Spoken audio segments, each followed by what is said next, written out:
If it ever stops raining enough here, we're going to go into the jungle and visit a village of the Rainforest people, the Embera. And okay, join us and let's get over there. One day, Luis took us on a jungle trip to visit some of the Aboriginal or Indigenous people.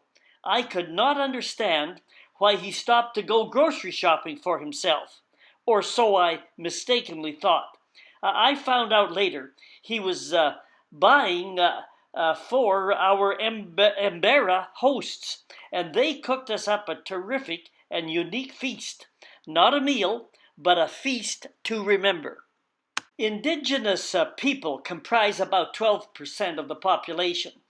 We visited the first group here, the Embera, people of the rainforest. There are 6 unique groups of indigenous people in the country, as you can see.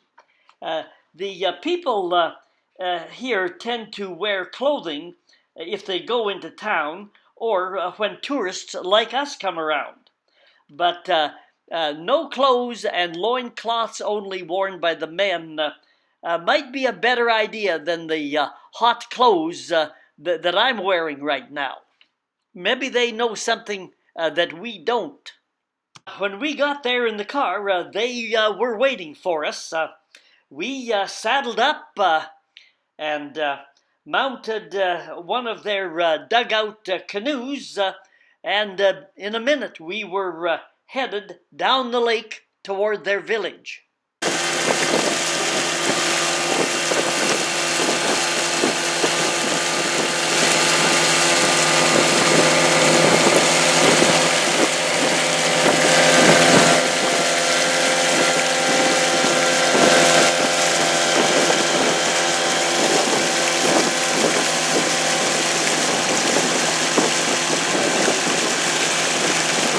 The first thing we noticed were the tattoos that was on everybody.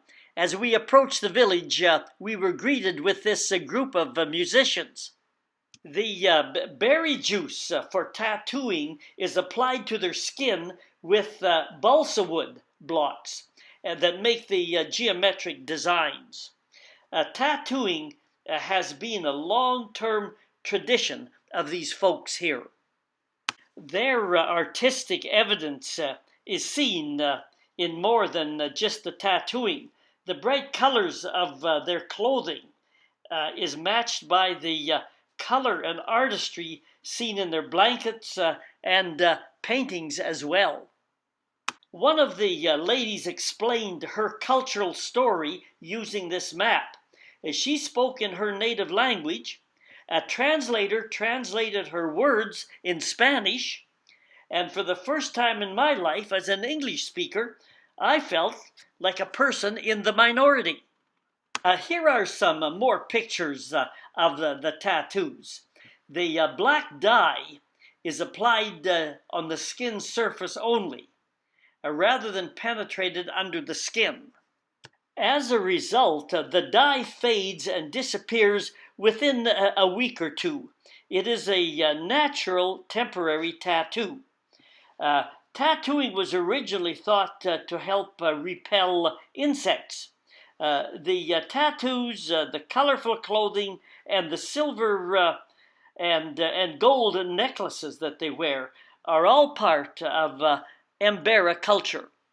The children were playful and happy and were at ease with their parents and the kinfolk, and also at ease with the visiting tourists. Change and assimilation is occurring. It just appears inevitable and can't be helped. People are attracted to modern civilization with its conveniences and other attractions, including schools and, in particular, health care. As you can see here, the United Nations says that indigenous people should not be subjected to forced assimilation.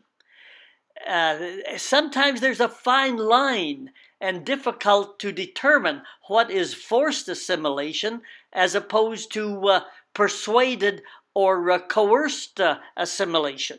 The Embera have practiced in the past a cultural thing called FGM. This practice of female circumcision, which is the altering and removing of female genital organs, is not limited to the Embera. It is a worldwide phenomenon, also found within cultural groups across Asia and across Africa. Looking at this photograph, FGM is, as I said, a worldwide thing. It's rooted in the concept of female control and female inequality. Medically, they have determined that there are no health benefits to the practice whatsoever. And they have also found that the best response to changing people's cultural practice is through education, particularly when education occurs with girls. FGM is often referred to as the silent epidemic because frequently local people themselves often are not aware that the practice is occurring or to what extent it is occurring. The operations on these girls is often done by mothers and senior women. Now, why? They want their daughters to be socially accepted in the group. And it's related to the concepts of chastity and virginity. And in the countries where this is practiced, often there is no legal law against it. Again, the answer seems to be education, and as I said before, particularly the education of girls. The Embera village we visited appears to have moved into the modern world. The children attend school. People have moved from the more traditional lifestyle of perhaps living deep in the jungle of the Darien into closer to Panama City and the Canal Zone. Embera people have found jobs in the greater Panama City area. People here live in the Chagres National Park, where traditional hunting, although it's curtailed, however, they have found employment and income from tourism. Embera villages are about a half-day walk apart. Before the 1960s, people lived in scattered individual home locations. But now they have changed to living in villages and are now gradually moving into more urban settings. Here's a chart on the cultural evolution of the Embera. Let's look at how the Embera are changing as we are changing. At one time they lived in dispersed homes, individual homes along the riverbanks. Now they live in villages and communities. In terms of land ownership, at one time no one owned land. Now you have group ownership, committees, provincial ownership. Individuals can own land now. In terms of political leadership, at one time everyone was equal. There were no leaders in effect. But now there is group leadership at the provincial and at the national level, and at the village level as well. In terms of medical changes, at one time shamans and the spirits were important in medical treatment. Now, much more, it's clinics, doctors, and hospitals as people move into the villages and communities, larger communities. In terms of cooking, you can see changes. Home fire pits are still in every home, but now more people tend to use propane stoves. In terms of clothing, the Embera wore no clothing. The men wore only loincloths. Now, particularly when they go into the larger communities and cities and tourists come around, the men certainly always wear loincloth. and shirts. The women wear skirts. People wear pants. In terms of the dugout canoe, how has it been propelled down the water? Well, by paddle or by pole in shallow water. However, that has been largely replaced by the outboard kicker.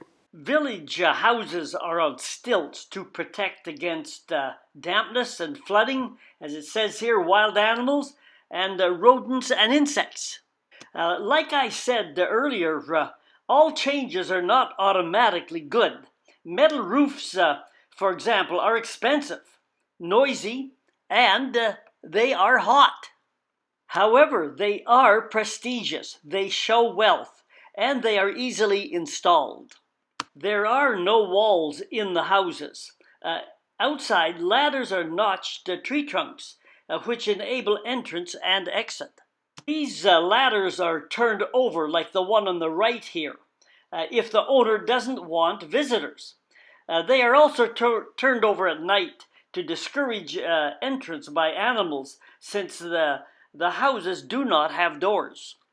We ate a popular and tasty dish of cooked green bananas called plantain. Rice and maize with sugar cane are also put in tamales. Meat dishes are chicken, fish, deer, rabbit, iguanas, pork, monkeys, and birds. And the meat is preserved with sea salt and by being smoked. For dessert, we had watermelon and pineapple that Louis had bought at the market. In terms of crafts, some Embera weaved baskets that were so tight that they could hold water.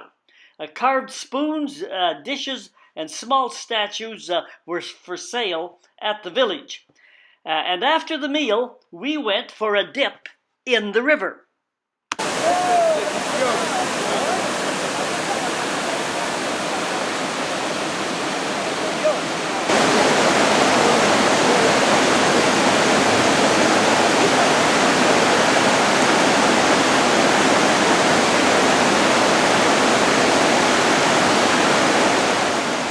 I asked this guy if he was ever concerned about the alligators in the water.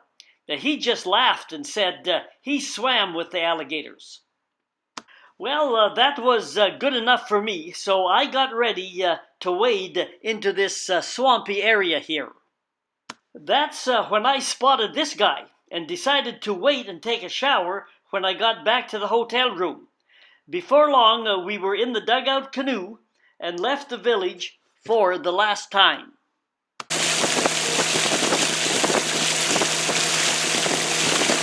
Looks like the rain's come back again, so we're going to go get into some shelter here, and we're going to dance this one out.